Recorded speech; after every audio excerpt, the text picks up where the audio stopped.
Hey everyone, welcome back to another Master Aiden Kenobi video. In today's video, I will be starting up a new type of video series. In this video, I will be breaking down episode 4 of the new Star Wars Ahsoka series. So if you haven't seen the episode yet and don't want to be spoiled, I would recommend waiting to watch this video until after you have watched the episode and have completed the first 3 episodes as well. With that being said, let's start the breakdown. I'm at a loss for words right now on how great this episode was, everyone.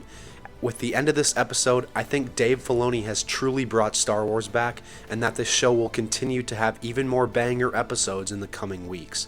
In my opinion, this episode was an absolute 10 out of 10, and is the best content we have gotten for Star Wars since George Lucas era, when Revenge of the Sith came out. In the first scene, we see Sabine and Huyang working on their damaged Jedi starship, trying to fix the communications so that they can communicate with Hera and the New Republic fleet. In this scene, we begin to realize that Huyang and Sabine can work together and agree. After some communication between the two characters, Sabine asks where Ahsoka is. Huyang replies by telling her that Ahsoka is outside. Sabine then goes outside to find her. Once outside, Sabine sees Ahsoka standing peacefully looking out into the distance. After telling Ahsoka about the state of the ship, Ahsoka replies by telling her that the enemy's ground base is not far from their current position. There is a pause, but Ahsoka eventually tells Sabine that they have to face a difficult choice due to the enemy having the map. She goes on to say that if they can't make the journey to find Ezra, then no one should. She continues on and says that they may have to destroy the map. We then turn to Sabine's face, where she gives a look of fear and says sporadically that it won't come to that. Sabine argues that if they destroy the map, Ezra would be trapped in the other galaxy, but Ahsoka counters her by saying it would be better to have that than Thrawn's return as heir to the Empire. Let's go, everyone, she said it, heir to the Empire. Dave Filoni will hopefully be adapting some of the novels by Timothy Zahn into these shows and coming films that he's going to be doing. It's going to be great, everyone. That was on a side note. Let's get back to the episode. Sabine avoids any further argumentation by saying that they should find the ground base. There is a pause as Sabine is about to re-enter the ship, but Ahsoka calmly asks if she can count on Sabine, with the reply being, "You know you can." This scene shows us how Sabine has evolved in her training with Ahsoka and has realized that Ahsoka wants the best for her. On Ahsoka's end, she has realized that she needs to let Sabine be herself, while also guiding her to become the best version of herself possible. She has definitely realized the error of the Jedi ways before the rise of the Empire, especially in the way that Anakin was trained. Sabine's situation, although much different than Anakin's in terms of power and talent, draws many similarities to the Chosen One, especially in the fact that they are extremely different from almost every Jedi that ever lived. They both needed people who understand their situations and upbringings. This is why the Jedi, specifically Obi-Wan, failed with Anakin, and Ahsoka does not want to make that same mistake with Sabine. Sabine enters the ship as Huyang comes out to fix it. Eventually, we get a frontal view of Ahsoka, where we can tell by the look on her face that something is wrong. She tells Huyang to be careful, and then travels inside the ship herself. The camera then pans out to give us a wide shot of the ship, when suddenly, one of Morgan Elsbeth's droids appears, and has found the location of the Jedi ship. In the next scene, we see Shin and Marok walking toward Baylan and Morgan to report that the Jedi have been found. Morgan then comments on how the droids won't last long against them. Baylan turns around to say, "But you will," to both Shin and Marok. Once these two dark side adepts leave the base, Morgan and Baylan are left to converse among themselves. We now transition back to an outside view of the Jedi starship. Huyang is fixing it, and then we go inside of the ship to see Ahsoka and Sabine preparing for a fight. Before they leave, Sabine tells Ahsoka not to be worried about her. Ahsoka replies back, asking if she should be worried. After a few more comments back and forth, Ahsoka tells her that she knows Ezra means a lot to her. But in yet another teaching moment, Ahsoka continues on to tell Sabine that sometimes you have to do the right thing regardless of personal feelings. Sabine asks Ahsoka if that is what she really believes, and her master replies, saying that when the stakes are high, I have to. The reason this is another great teaching moment is because Ahsoka has done this before. She was emotionally tied to her master Anakin, but left the Jedi Order anyway because she knew it was the right thing to do. Suddenly, Hu Yang is attacked by one of the droids, and the two get into a scuffle. Another droid starts to fire in their direction, which causes the ship's power to be knocked out. This makes Ahsoka and Sabine realize something has gone wrong. The two dart out of the ship with their weapons at the ready, and they start to make easy work of the several droids attacking them.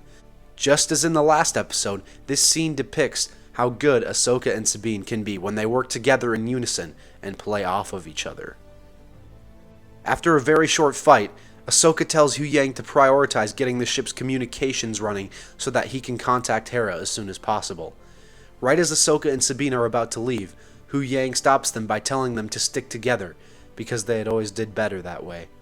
Master and apprentice then run off into the forest to stop the enemy. The next sequence shows us a shot in space of the New Republic fleet. As the camera transitions, we see Hera walking toward the Ghost with her son Jason, who on a side note is a personal favorite of mine. Suddenly, her lieutenant asks where she is going. She tells him that she doesn't want to sit back and do nothing, and asks him to make up an excuse as to why she shouldn't be present at a future meeting. We also see Hera has convinced some of the other New Republic pilots to join her. One of these characters we have seen before, Carson Teva, who was in Mando Seasons 2 and 3, as well as the Book of Boba Fett. On Hera's mark, they all blast into hyperspace. We once again see Morgan and Baylan standing together at their base. They discuss the hyperspace coordinates, and then Morgan uses her Night Sister magic to reopen the map and enlarge it as we have seen before. This larger version of the map is connected to their massive hyperspace ring-looking ship, the Eye of Sion, and it starts to calculate the coordinates with the help of a droid already on board. In the next scene, we see a wide shot of Sabine and Ahsoka running through the forest with extreme determination on their faces to reach the base. Suddenly, they slow down and stumble upon Shin and Marok. The two dark-side adepts have clearly been menacingly waiting for them. Shin uncloaks herself and says, "Going somewhere?" Just mere seconds after this, Sabine raises her two Mandalorian blasters to open fire on Shin. These two have started their one-on-one duel.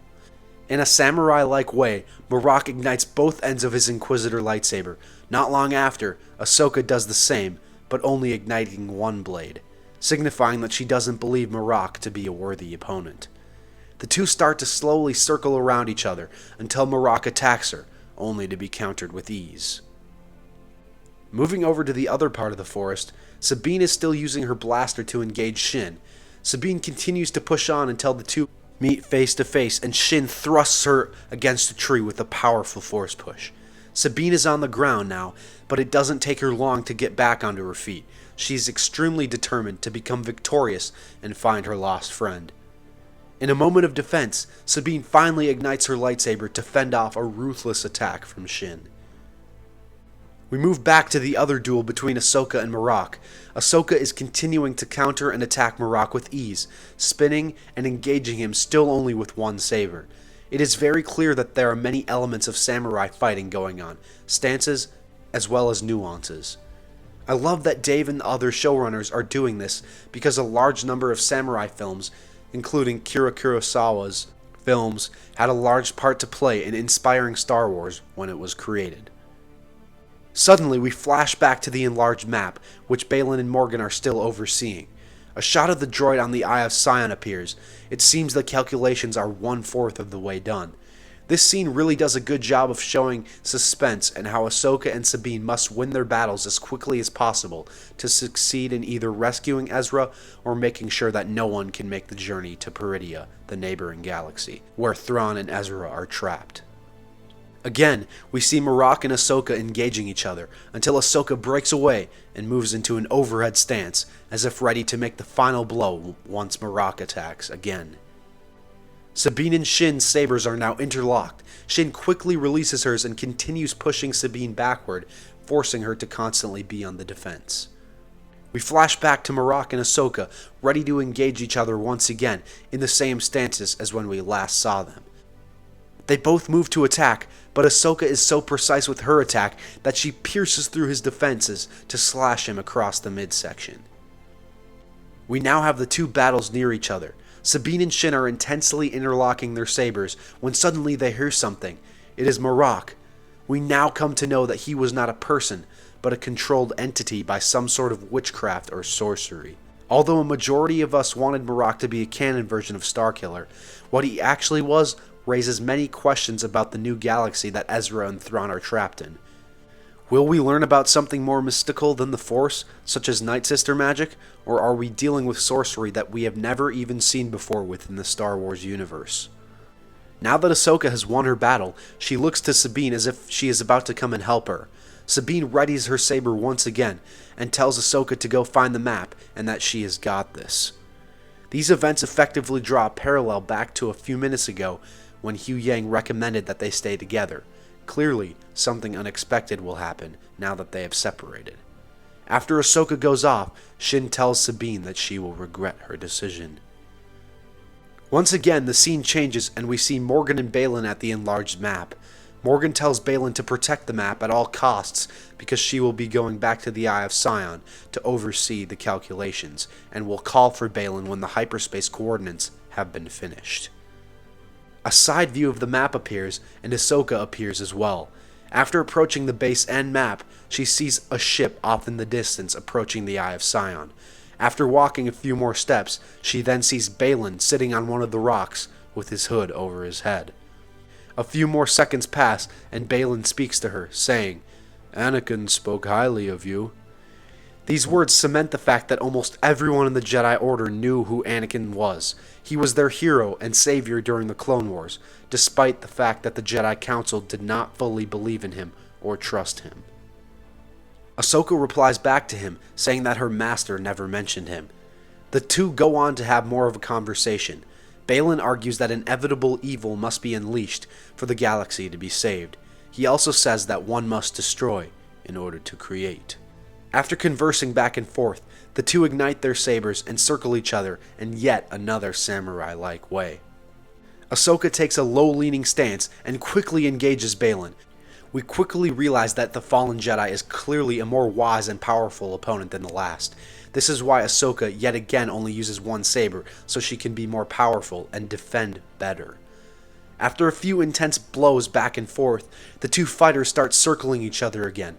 But not long after, Baylan assumes a high stance and begins ruthlessly attacking Ahsoka, his brute strength on display. Baylan's style and way of fighting show that he was a very well-trained Jedi and has become very powerful, meaning that he must have had a wise and powerful master as well. After a barrage of brutal attacks by Baylan, the two interlace sabers. Both struggle to gain the upper hand at this point. Intense music starts to play, trying to make the viewer anxious. We see Morgan aboard her ship, conversing with the droid about how close they are to finishing the coordinates. As we see, they are over halfway to being done. Back to Ahsoka and Baylan from an aerial view this time. The two have moved to the center of the base, or the henge, as Morgan called it in the previous scene. Baylan has now put himself between Ahsoka and the map to protect it to the best of his ability. The intense and anxiously driven music continues, as we now see a wide shot of Sabine and Shin still in their fierce lightsaber duel. Shin still clearly has the upper hand, as she continuously pushes Sabine backwards. Eventually, Shin knocks Sabine's lightsaber out of her hand, and then uses a powerful kick to knock her to the ground. Sabine has done much better than the first time they fought, but it is still evident that not having attunement to the Force greatly drags her down and holds her back. Regardless, she holds her hand out as if about to use the Force. Shin anticipates the push, but it never comes. She lowers her face in an even more dark way and tells Sabine that she has no power. After waiting a few more seconds, Sabine lowers her wrist and fires a small wrist rocket at Shin, surprising her and knocking the lightsaber out of her grip. Suddenly, we see Ahsoka balancing her foot off of a large boulder to fend off Baylan's vigorous attack. The fighters' sabers are again interlaced, and we can tell that Ahsoka is struggling. Baylan says to her that her legacy, like her master's, is one of death and destruction. This comment fuels Ahsoka's anger, and she presses forward, releasing herself from the locking of Baylan's saber, and kicks him down to the ground. This shows us how using the dark side gives power quickly, but ultimately it unbalances you, just as many wise Star Wars characters have told us over the years. Now that Balin is down, Ahsoka sprints over to the map and grabs it out of its magic pocket, only to be burned severely, and so much so that she has to release it from her grip. We flash back to Shin and Sabine, when suddenly Sabine is distracted by the storm that was created due to the map being taken out of its place. In less than a second, Shin uses some sort of smoke bomb and throws it at Sabine's feet. She clearly sensed something was wrong and decided to flee back to the base, and now Sabine must follow her. Now we see Morgan aboard the Eye of Sion, asking the droid what happened. The coordinates have ceased at the source and are incomplete. Quickly, we flash back to Ahsoka and Balin, where we see Ahsoka in immense pain due to her grabbing the map directly. Balin has also risen from the previous attack and tells her that was unwise. He then berates Ahsoka with countless brutal attacks, and we can see that he now has an extreme upper hand. Suddenly, Shin appears and Balin commands her to retrieve the map. Ahsoka sees that Sabine isn't there and makes the assumption that she is dead. Out of anger once again, Ahsoka unleashes the Force on Shin and thrusts her against a massive boulder, knocking her unconscious for moments. Balin then also becomes filled with rage and continues to push on against Ahsoka to the brim. He tells her that it doesn't have to be this way, but she knows no other way. In another moment of surprise for the characters, Sabine appears and retrieves the map. She aims her blaster directly at the map and threatens to destroy it unless Balin releases Ahsoka. The fallen Jedi knows that Sabine doesn't have the will to destroy it due to her connection with Ezra. So with one blow, he forces Ahsoka off the cliff and off the base and into the abyss below, which eventually leads to water. We never see Ahsoka, so we don't know what had happened to her at this point. Sabine screams no and angrily starts firing her blaster at Balin, which he obviously deflects with ease. After she stops, he tells her to destroy it, because it's what her master would have done, but obviously, as we saw before, he knows that she does not have the will to destroy it. After saying this to Sabine, Balin knows that she will never destroy it, so he begins to reason with her. He starts to speak of how she isn't like Ahsoka, and also brings up Ezra, and he gives his word that no harm will come to her, and that they will find him. After suspenseful music begins to play, Sabine finally gives the map back to Balin. Suddenly, Shin recovers from Ahsoka's attack and begins to force choke Sabine, only until her master commands her to stop. He tells Shin how he gave Sabine his word, and how, unlike her former master, he will keep it.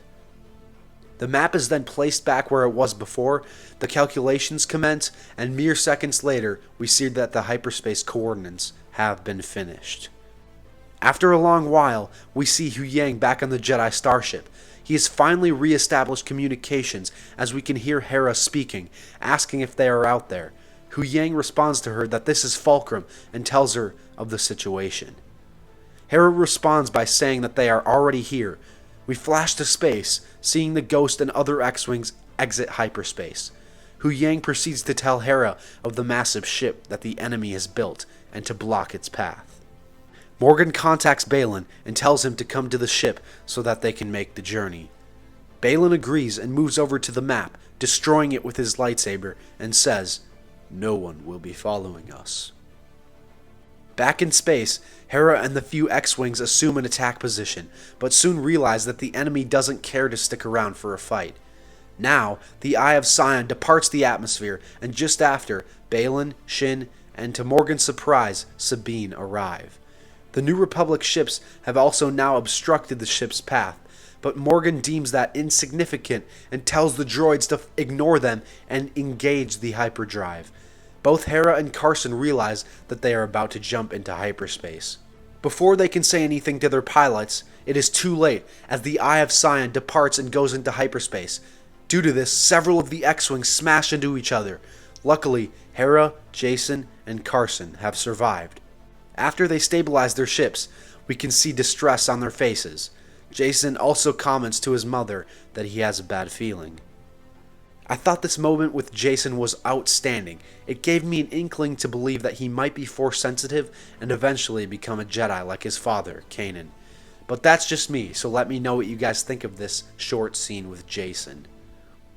Back on the surface, we see Huyang trying to contact both Sabine and Ahsoka, but to no avail. The emotion of Hu Yang is very present in this scene as we hear him say their first names, which he usually never does. In the next sequence, we see an aerial view of the now empty base. The scene continues to transition to the waves and the water, which again transitions to Ahsoka in the world between worlds. Mystical music starts playing as we see Ahsoka lying down. She then opens her eyes to the surprise that she is here, in the world between worlds, the same place where Ezra had saved her. She begins to stand up, and we see the beautiful effects done by the amazing VFX people. This live-action version of the world between worlds is outstanding, and they also did an amazing job capturing the mysticism of it all. The camera view changes as we only see Ahsoka's face in view. A few seconds of nothing take place, but then we can faintly hear a mysterious voice say, "Hello, Snips." She replies questioningly, saying, "Master?" The same voice replies, saying, "I didn't expect to see you so soon." Ahsoka turns around carefully, but then she sees who it is, and a smile begins to form on her face. It is our boy, Anakin Skywalker, back again. Ahsoka then says, "Anakin," and we get close-ups of both of their faces. The screen then goes black, just as Darth Vader's theme starts to play. End of episode. Holy shit, guys. Dave Filoni and other showrunners did an outstanding job with this episode. I truly believe that this is the greatest Star Wars we have had since Revenge of the Sith. Yes, that means it surpasses Luke and Mando, as well as anything else from Clone Wars. The samurai feeling in this episode was extremely reminiscent of George Lucas's Star Wars, and this episode truly was and felt like George Lucas's Star Wars. And of course, we got our boy Hayden Christensen back as Anakin Skywalker once again. This time, they even used de-aging technology and gave him a look that combined both the end of Clone Wars and Revenge of the Sith. I also believe that they did a masterful job with it. Overall, this episode was amazing.